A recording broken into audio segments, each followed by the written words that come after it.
America's extraordinary natural gas boom has been made possible by an extraction method called fracking. That's the controversial process, developed with the help of the U.S. government, of shooting millions of gallons of water mixed with chemicals and sand down a well. When the water hits the shale rock, the rock that contains the natural gas, that rock fractures, releasing natural gas back up the well. So if it is helping to fuel our economic recovery, why is it so controversial? Let's talk to my next two guests. Abrahm Lustgarten won a Polk Award for his series on fracking for ProPublica. And Ann McElhinney is a journalist and filmmaker. She is the producer and director of the forthcoming film FrackNation. Welcome. Abrahm, let me start with you and ask you just simply and succinctly, if you can tell me, what's the problem with fracking? Well, there's serious scientific questions about what its impact is on the environment in three areas in terms of its effect on groundwater deep below the surface, the wastewater that's produced and where that goes, and emissions and air pollution that results from the drilling, all of which can lead to, or it seems can lead to, substantial health concerns and health impacts. So let's take the first one then, and this is basically the fear that you contaminate the water, drinking water reservoirs. And what does your research tell you about that? They've been fracking in the United States since 1947, so it's not a new method of any kind. And I suppose, you know, the quote from Lisa Jackson, the head of the EPA, who's on record as saying, according to her, she has no knowledge of one case of water contamination. So you have a situation right now in the United States where there are literally millions of fracked wells all across the country. This has been going on for a very, very long time. It's not like it's something new. We've actually seen what happens. Nothing happens. There are no cases of water contamination. And this is, as you said yourself there, Fareed, it's an extraordinary ability now for America to extract this oil and natural gas and become energy independent. It's amazing for America. Abrahm, how do you respond to that? There has been a lot of fracking going on, hasn't there? There has. I mean, the science just is not as certain as we've just heard. The fracking process has been developed in various forms over the last 50 years or so, but nothing at all like it is today, not in terms of the volume, the type of chemicals, the slick water fracturing, the horizontal drilling. I mean, really, this is just something that's come about in the last 10 years at best.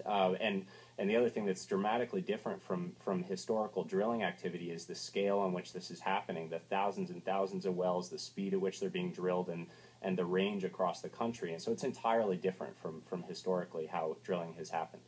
And what about that famous video in Gasland where the guy opens a tap and flames shoot out, and the argument is that this is the methane that has come from fracking that has entered the water supply?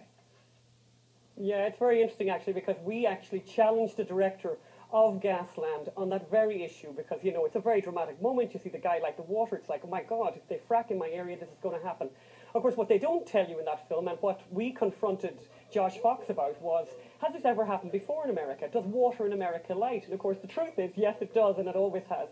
That's why in the United States of America, you have towns all over America called burning springs, because the water always lit on fire. And why does the water in America light on fire? It lights on fire because of naturally occurring methane, which there is a lot of.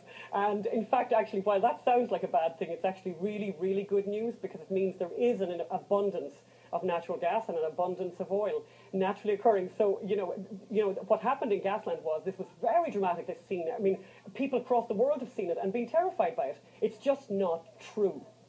Abrahm, the argument is that methane mixes with water naturally, or perhaps somebody drilling a water well hits a reservoir of methane, that this is not necessarily a product of fracking. Well, I think what you're hearing is a gross generalization. Personally, I've interviewed dozens of people, both researchers and homeowners, who have dealt with methane seepage. Looking at cases, for example, documented by the Pennsylvania Department of Environmental Protection, by the EPA itself, by other government entities, where clearly the methane released in some of those cases has been caused by drilling activity, whether fracking or drilling or cementing or or some aspect of the drilling activity. So it's just not true to dismiss all of those because some methane can occur naturally in some places. And I think the really good example is that, if you think of what happened in Dimmock, Pennsylvania, Dimmock is always quoted as ground zero for this. Every documentarian has seemingly gone there. A lot of journalists have gone there. They've interviewed 11 litigants. There are 11 litigants who are saying that there was methane leakage into their water systems in Dimmock, Pennsylvania. 11 litigants. Well, we went to Dimmock, Pennsylvania, and we found something that everyone else seems to not have found.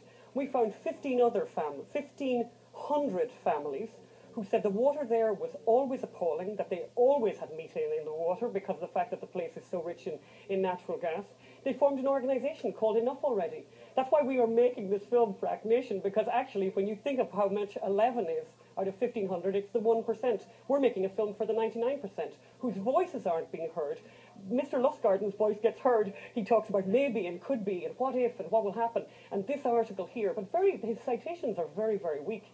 The truth is that the evidence, if anything, is incredibly favourable in favour of this method of extracting oil and natural gas, which is desperately needed when America is putting itself in such danger from getting oil from countries that really hate America.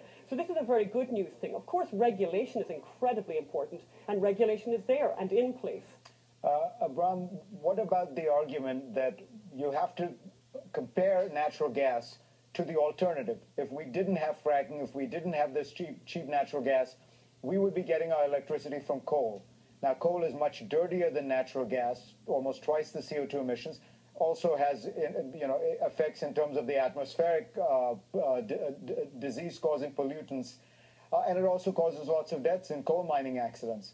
Well, sure. I mean, there's a lot of benefits to natural gas. I don't think that anybody really disputes that. I just think that it's also important when you look at those benefits to weigh them against some of the costs and at least to have a very clear-eyed understanding of what some of those costs are. There's very serious questions, and they need to be answered, and most scientific communities and government regulatory agencies looking at this agree with that.